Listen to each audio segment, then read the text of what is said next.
नमस्कार, स्वागत है आपका बड़ी खबर में और मैं हूं आपके साथ शाफनी पटनायक। इस बुलेटिन में हम बात करेंगे दिन की 4 बड़ी खबरों के बारे में। पहली खबर चंडीगढ़ से है, जहां विधानसभा बजट सत्र का दूसरा चरण की कार्रवाई विधानसभा में शुरू हो गई है और दूसरी खबर भी चंडीगढ़ से ही है, जहां पर विधानसभा में नेता प्रतिपक्ष और पूर्व सीएम भूपेंद्र सिंह हुड्डा और मुख्यमंत्री मनोहर लाल के बीच जमकर सवाल जवाब हुए। तीसरी खबर फरीदाबाद से है, जहां अस्पताल में पथरी का इलाज करवाने आई महिला के ऑपरेशन के बाद मौत हो गई। चौथी खबर इंद्री से है, जहां अवैध कॉलोनियों पर कार्रवाई की जा रही है। तो इन तमाम 4 बड़ी खबरों पर हम विस्तार से चर्चा करेंगे। हरियाणा विधानसभा सत्र का दूसरा चरण आज से है, जिसमें आपको बता दें कि विस्तार से हम चर्चा करेंगे। तो हरियाणा विधानसभा बजट सत्र का दूसरा चरण की कार्यवाही विधानसभा में शुरू हो चुकी है। आज से शुरू हुए इस सत्र में मुख्यमंत्री मनोहर लाल की तरफ से बतौर वित्त मंत्री 23 फरवरी को पेश किए गए बजट पर चर्चा की जाएगी। इस दौरान विपक्ष ने सरकार को हरियाणा में सरपंचों का विरोध प्रदर्शन, महंगाई और बेरोजगारी जैसे मुद्दों पर घेरने की रणनीति बनाई। तो दूसरी ओर विधानसभा के बजट सत्र के दूसरे चरण की कार्रवाई प्रश्नकाल से शुरू हुई। प्रश्नकाल के दौरान अजय चौटाला ने किसानों की कृषि ऋण का मुद्दा उठाते हुए सरकार से किसानों को दिए गए ऋण, बकाया राशि और कर्ज की जानकारी मांगी। अजय चौटाला ने सरकार से पूछा कि हरियाणा के किसानों ने बैंकों से कितना कर्ज लिया है और अभी कितना कृषि ऋण बकाया चल रहा है।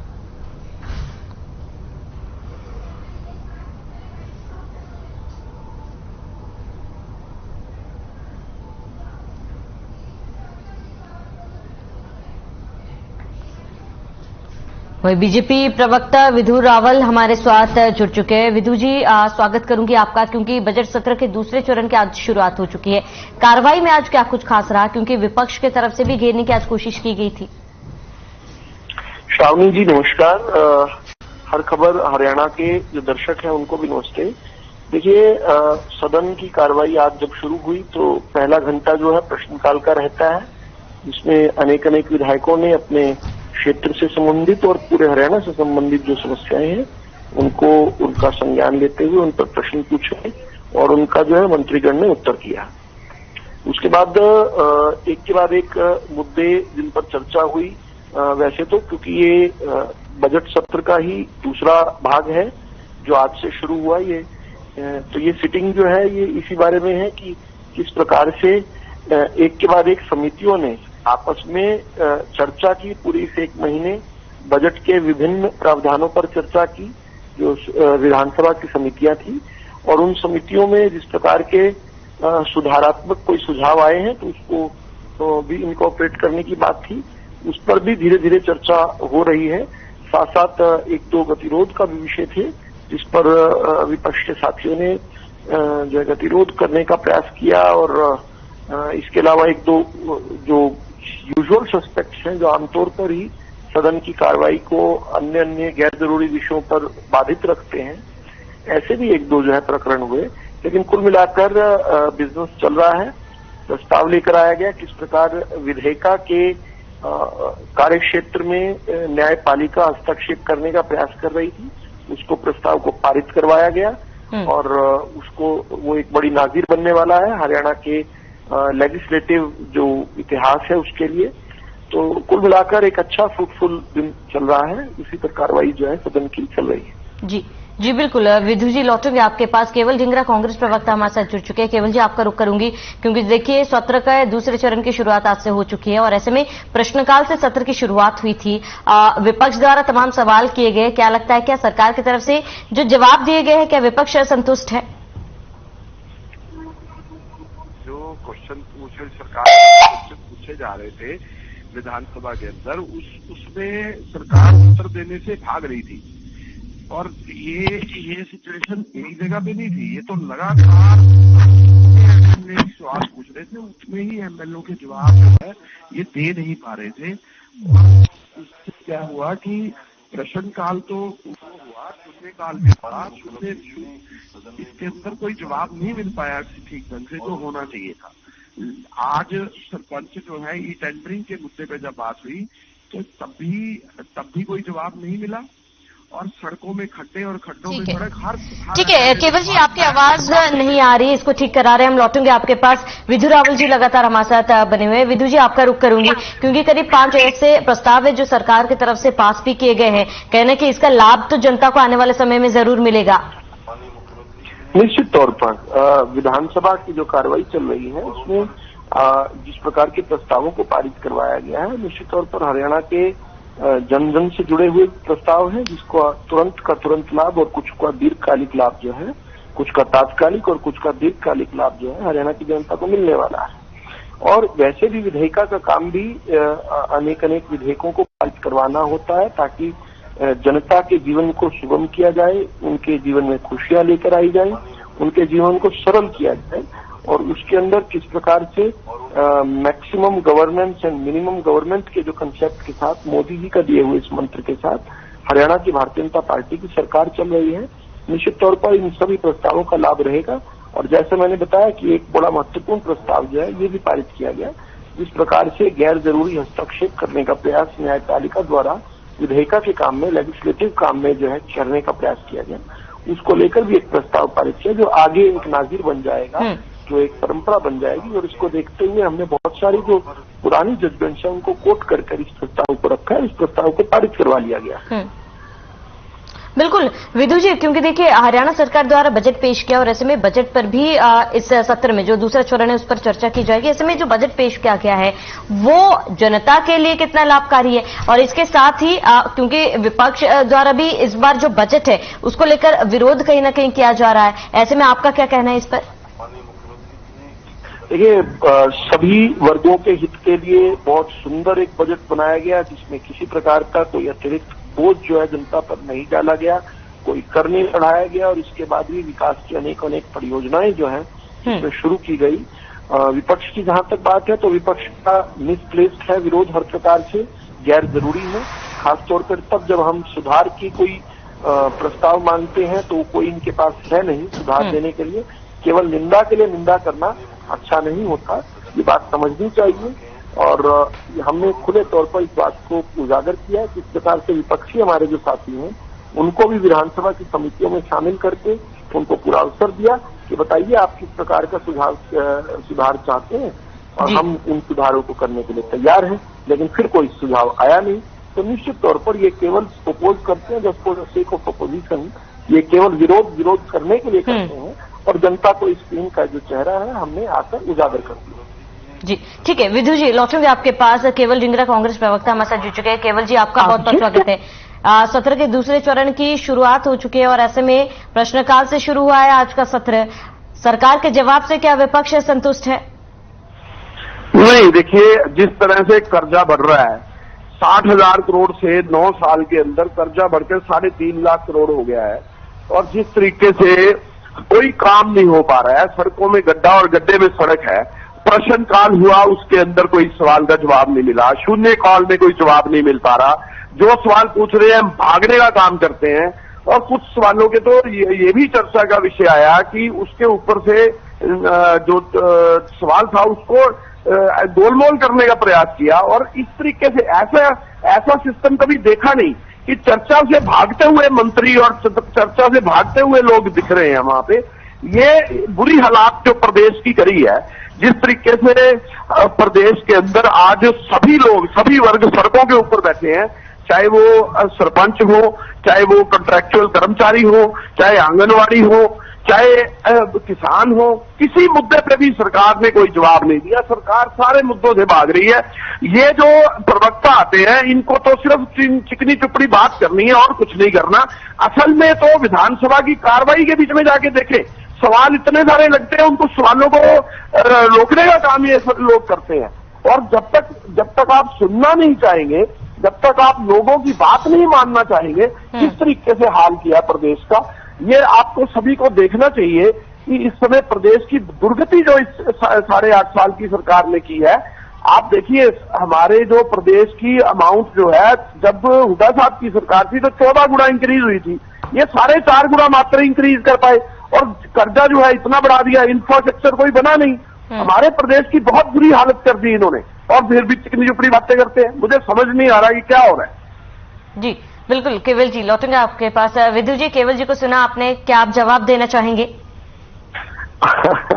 केवल जी की वेदना, केवल जी का मातम इस बात को लेकर है कि हरियाणा की जनता इनको लगातार नकार रही है। इनके पास कोई बात कहने को है ही नहीं। मैंने स्पेसिफिक तौर पर यह कहा कि आज जिस बजट को पर इन्होंने बाहर आकर मीडिया में निंदा की थी, इनके सामने पर्दाफाश कर दिया हमने। इनकी निंदा किस प्रकार की केवल ढोल बजाने लायक थी। हमने कहा कि सुधार बताइए, क्या क्या आप कहां से कहां आपका प्रस्ताव क्या है, कोई प्रस्ताव भेजा हो तो केवल भी आकर बता दें। यहाँ पर कोई एक भी प्रस्ताव इनके एक भी सदस्य ने नहीं दिया। अभी कह रहे थे प्रश्नों का उत्तर नहीं मिलता। अब मैं एक और आपके टीवी चैनल पर फिर से इनका चेहरा बेनकाब कर देता हूं। मैं पूछता हूं कि सुबह कौन से सवाल का कौन सा उत्तर नहीं मिला, उसका उत्तर हम देंगे, यहाँ पर इस टीवी चैनल पर देंगे। अगर इस प्रकार का कोई एक भी सवाल जिसका उत्तर नहीं दिया गया, बताइए किस विधायक ने कौन सा सवाल पूछा जिसका किस मंत्री ने कौन सा जवाब नहीं दिया। ये केवल कोरी करारी बातें करना, मैं निश्चित तौर पर कह रहा हूं, ये केवल ढींगड़ा जी सदन की कार्रवाई भी नहीं देख रहे होंगे। ये तो आपने फोन मिलाया तो ये वही जो इनकी रटी रसाई इनके पास रहती है बात, वो इन्होंने दोबारा से खोल दी। निश्चित तौर पर सदन की कार्रवाई नहीं देख रहे होंगे। अभी आप इनके जवाब से साबित भी हो जाएगा। अगर ये स्पेसिफिक ये बता पाए कि फला विधायक ने फला प्रश्न पूछा था और फला मंत्री ने उसका फला जवाब नहीं दिया, तो अभी जो है हम गलत साबित होंगे, नहीं तो ये गलत साबित हो जाएंगे। अच्छा अवसर है, कर दीजिए गलती ने साबित। जी ठीक है विद्युत जी, हमारे साथ जुड़ने के लिए आपका बहुत बहुत शुक्रिया। केवल जी हमारे साथ जुड़ने के लिए भूषण बत्रा जी ने जो सवाल पूछे थे उसके अंदर 1500 की माननीय मंत्री जी ने यह बात कही कि 1500 इलाके का डिमोन्स्ट्रेशन के लिए हम जो कॉलोनियों को जो इरेगुलर जो प्रॉपर्टीज है उसको 1500 है, जबकि वो 2400 है। और ये भूषण बत्रा जी अपने उसके अंदर सवाल पूछ रहे हैं और बता भी रहे हैं कि 2400 प्रॉपर्टीज है। ठीक है केवल जी, समय की कमी है, रोकना चाहूंगा, माफी चाहूंगी यहाँ पर। झूठ बोलने का काम करते हैं। दूसरा चरण है और आपको बता दें कि शून्यकाल से सत्र की शुरुआत हुई थी और तमाम सवाल जवाब हुए थे।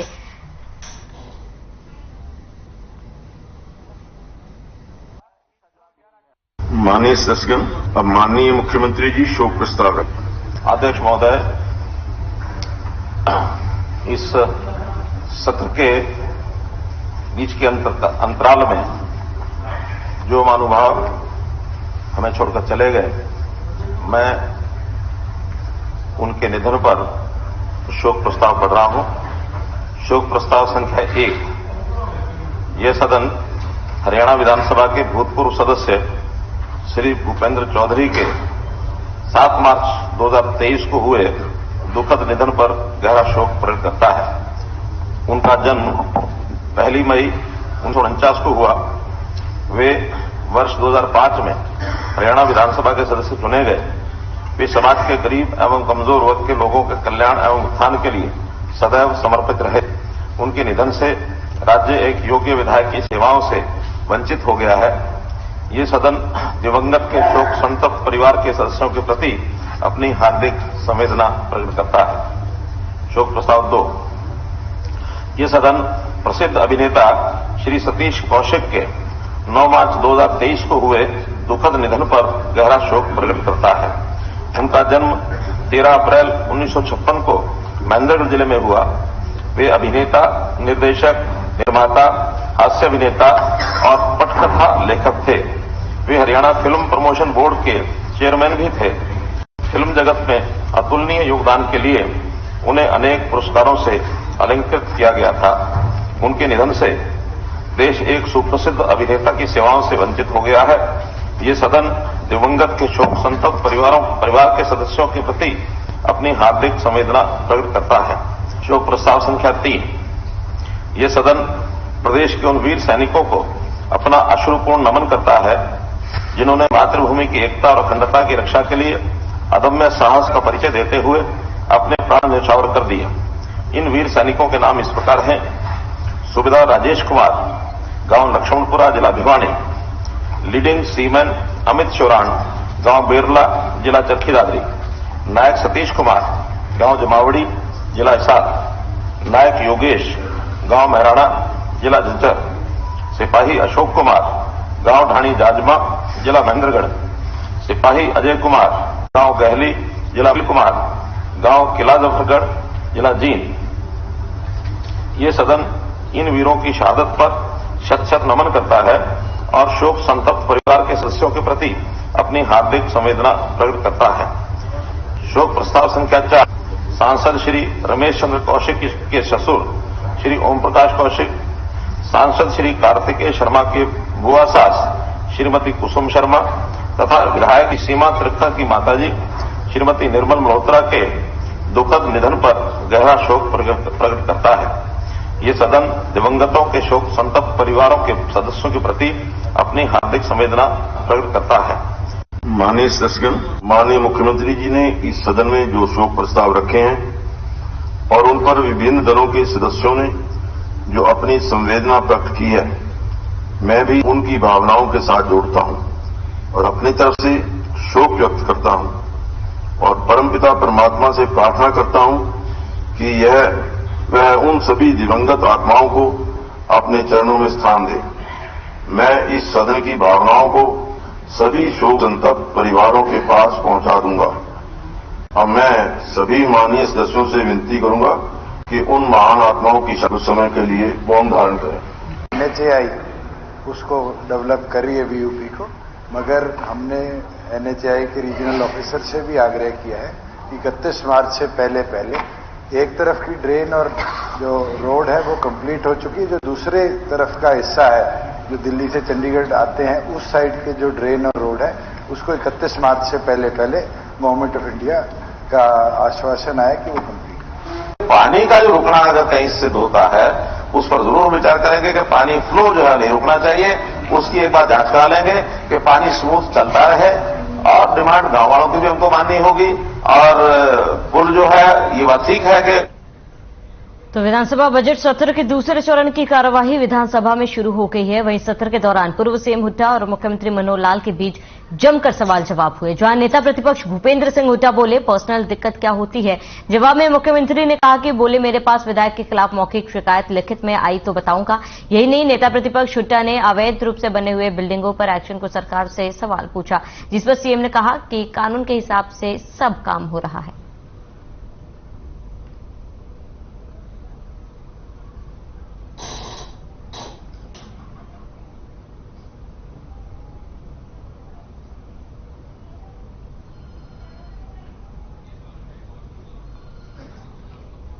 तो खबर फरीदाबाद से है, जहां अस्पताल में पथरी का इलाज करवाने आई महिला की ऑपरेशन के बाद मौत हो गई, जिसके बाद से परिजन अस्पताल के स्टाफ पर लापरवाही का आरोप लगा रहे हैं। हंगामे की सूचना मिलते ही पुलिस मौके पर जा पहुंची और मामले पर संज्ञान लिया। पुलिस के मुताबिक आगे की कार्रवाई की जाएगी।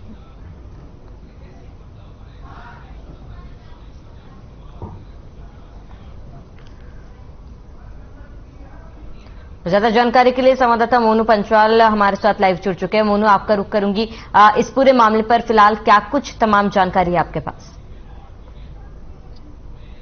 देखिए, ये जो है बीते दिन की बात है। ये जो महिला है, ये गांव झारखंड की रहने वाली है। ये महिला इस महिला के जो है पित्त की थैली में पथरी थी और इसके परिजन जो इसके परिवार वाले हैं ये इलाज कराने के लिए पवन हॉस्पिटल लेकर पहुंचे और यहाँ पर जो है तुरंत भाव से जो है इनका जो ऑपरेशन शुरू कर दिया। लेकिन कहीं ना कहीं जिस तरीके से जब ऑपरेशन हुआ तो ऑपरेशन होने के बाद में जो है डॉक्टरों ने ICU में भर्ती करा दिया और उसके बाद जो है परिजनों को इस महिला से नहीं मिलने दिया और उसके बाद जो है महिला परिवार से नहीं मिलने दिया। और डॉक्टरों ने जब हालात को जब पेशेंट के हालात जब बिगड़ने लगे महिला के, तो तुरंत वहां से वो कहने लगी कि इसको जो है रेफर कर रहे हैं और किसी दूसरे अस्पताल में आप इसका ट्रीटमेंट हो सकता है, कि क्योंकि जो इसकी हालत है वो नाजुक बनती जा रही है। इस तरीके से यहाँ पर जो बात जब जो परिजन है महिला के जब उससे मिले तो जब उन्होंने देखा कि जी ये महिला की डेथ हो चुकी है तो वहां पर जो है हंगामा मचाने लगे और सीधा पवन हॉस्पिटल जो है इस पर सीधा आरोप लगाया कि जो डॉक्टरों की है वो लापरवाही है और जो डॉक्टरों को हॉस्पिटल में अब क्या आरोप नहीं है, लगातार कई बार जो है ये हॉस्पिटल जो है सुर्खियों में रहा है, आरोप लगते रहे हैं। चाहे हॉस्पिटल के जो डिलीवरी की बात की जाए या ऑपरेशन की बात की जाए, इस तरीके के जो मामले होते हैं उनमें जो है सीधा ये हॉस्पिटल सुर्खियों में बना रहता है। ये हॉस्पिटल जो काफी बदनाम हो चुका है, जो है इस हॉस्पिटल पर कोई भी कार्रवाई नहीं हो पाती। बिल्कुल मोनू, ये जानना चाहूंगी कि क्या इस अस्पताल के खिलाफ इससे पहले भी ऐसे कोई लापरवाही के केसेस सामने आए या फिर आरोप लगे हो, या फिर ये एक पहला मामला है? नहीं, इस हॉस्पिटल पे एक आरोप नहीं, तमाम आरोप लग चुके हैं। चाहे इसमें डिलीवरी की बात करी जाए, चाहे इसमें हार्ट पेशेंट की बात करी जाए, या इसमें फिर तमाम जो ऑपरेशन है किडनी को लेकर के, इस तरीके के जो मामले हैं इसमें एक आरोप नहीं तमाम आरोप लेकिन कहीं ना कहीं जो है शिकायतें दे दी जाती है और कहीं ना कहीं जो हॉस्पिटल का जो डॉक्टर है वो कहीं ना कहीं अधिकारियों से सेटिंग करके जो है इस मामले को दबा दिया जाता है, लेकिन कहीं ना कहीं कोई कार्रवाई नहीं की जाती है। लेकिन इसी के चलते जो है इस हॉस्पिटल के हौसले बुलंद होते हुए जा रहे हैं, कहीं ना कहीं कोई कार्रवाई नहीं हो पाती है। इसी मामले को लेकर के जो बीती रात का मामला है इसमें भी कहीं ना कहीं परिवार के लोगों ने शिकायत की है। लेकिन ठीक है मोनू, तमाम जानकारी के लिए हमारे साथ जुड़ने के लिए आपका बहुत बहुत शुक्रिया। तो जिला योजनाकर अधिकारी ने इंद्री में अवैध कॉलोनियों में कार्रवाई की। बजाज कॉलोनी में अवैध रूप से काटी जा रही कॉलोनी की गलियों को तहस नहस कर दिया गया। जैसे ही इस कार्रवाई की सूचना कॉलोनाइजर को मिली तो उनमें हड़कंप मच गया। इंद्री में इस प्रकार की काफी कॉलोनियां पनप रही हैं जो कि गैरकानूनी है। इससे पहले भी इंद्री में कई जगह पर अवैध रूप से काटी जा रही कॉलोनियों पर कार्रवाई की गई। दीवान कॉलोनी को जिला योजनाकर अधिकारी गुंजन वर्मा ने कहा है कि वहां कॉलोनी नकली है क्योंकि वह कॉलोनी में आती ही नहीं और बेवजह हमारे ऊपर उसको नियमित करने का दबाव बनाया जा रहा है। इसकी शिकायत डायरेक्टर को की जाएगी। उन्होंने कहा है कि जिस कॉलोनी में कार्रवाई की गई है उसके मालिक को जनवरी से लेकर अब तक हम उनको 2 नोटिस जारी कर चुके हैं, लेकिन उन्होंने काम नहीं बंद किया, जिसको लेकर आज हमने जितने भी इसमें गलियां बन रही है उनको तहस नहस कर दिया है। तो सख्ते में कॉलोनी वासी जहां पर अवैध कॉलोनियों पर कार्रवाई की जा रही है और आपको बता दें लगातार बुलडोजर चलाकर यह कार्रवाई की जा रही है। कॉलोनी की गलियों को तहस नहस किया जा रहा है। वो है बजाज कॉलोनी की एक्सटेंशन का पोर्शन जो है 7 एकड़। तो इसमें हमने नोटिस जो है जनवरी से दे रखे हैं, इसमें रेस्टोरेशन ऑर्डर भी दे रखे हैं और उसी के तहत ये कार्रवाई हो रही है। तो और जगह भी कार्रवाई होगी? बिल्कुल, और जगह भी कार्रवाई होगी। कौन कौन सी लोकेशन आज? लोकेशन आज की यहाँ की मटक माजरी की है एक और लोकेशन। दिल्ली की अगर बात की जाए तो कितनी कॉलोनियों पर अब तक कार्रवाई की गई है? इंद्री में पूरे जिले की बात की जाए? पूरे जिलों पे कार्रवाई जो है मेरी तरफ से हर बार जो है 4, 5, 6 जनवरी से लगा लो तो 6 और 8 करके डिमोलिशन प्रोग्राम्स अप्रूव हुए हैं अभी तक। उसमें जो है 2-2, 3-3 साइट्स ली गई हैं हर तहसील में से तो करीबन 20-25 डिमोलिशन तो हो ही चुकी है। एक दीवान कॉलोनी जो है जो पहले से बसी हुई है वहां पे, उसके अलावा भी उसकी एक्सटेंशन है, वो जो है वो बिल्कुल ही फेक है। कॉलोनी जो बनाई जा रही है, एस्टेब्लिश करी जा रही है, उसके खिलाफ मैंने लेटर भी जारी कर दिया है कि वो टोटली फेक कॉलोनी है, कोई कॉलोनी है ही नहीं बेसिकली। ज्यादा जानकारी के लिए संवाददाता विजय हमारे साथ जुड़ चुके हैं। विजय, क्या कुछ पूरी जानकारी, क्योंकि जिस तरीके से अवैध कॉलोनी को हटाया जा रहा है साफ तौर पर प्रशासन सख्त नजर आ रही है। जी बिल्कुल, देखिए मैं आपको बताना चाहूंगा कि इंद्री में पिछले काफी समय से अवैध कॉलोनियां पनप रही थी और उसी को लेकर के डीटीपी विभाग जो है पहले भी इस प्रकार की कार्रवाई कर चुका है और आज भी जो अवैध रूप से कॉलोनियां काटी जा रही थी जिसमें गलियां वगैरह बना दी गई थी, बार बार नोटिस जारी करने के बाद भी जो है ये कॉलोनाइजर बाज नहीं आ रहे थे तो डीटीपी ने पूरे अपने हमले के साथ यहां पर पहुंच करके आज वह जो गलियां बनाई गई थी उनको तहस नहस कर दिया गया है और साथ में चेतावनी भी दी है कि यदि किसी ने इस प्रकार से अवैध कॉलोनी दोबारा से काटी तो पुनः कार्रवाई की जाएगी। यहां तक कि कुछ कॉलोनाइजरों के खिलाफ पिछले दिनों एफआईआर भी दर्ज की गई थी और आगे भी यह कार्रवाई जारी रहेगी। जब हमने डीटीपी से बात की तो पूरे करनाल की क्या स्थिति है तो लगभग 25 के लगभग उन्होंने इस प्रकार की कार्रवाई की है। विभिन्न कस्बों में जाकर के करनाल में इस तरह की तोड़फोड़ भी की है। आखिर कई लोगों ने तो जो आधे से ज्यादा मकान बना दिए थे उनको भी तहस नहस किया गया है। स्पष्ट शब्दों में डीटीपी विभाग का कहना है कि किसी प्रकार से भी अवैध कॉलोनियों को इस प्रकार से पनपने नहीं दिया जाएगा। जी ठीक है विजय, तमाम जानकारी के लिए आपका बहुत बहुत शुक्रिया। तो चलिए इसके साथ ही इस बुलेटिन में फिलहाल मेरे साथ इतने। देश और प्रदेश की तमाम बड़ी खबरों के लिए बने रहिए हमारे साथ।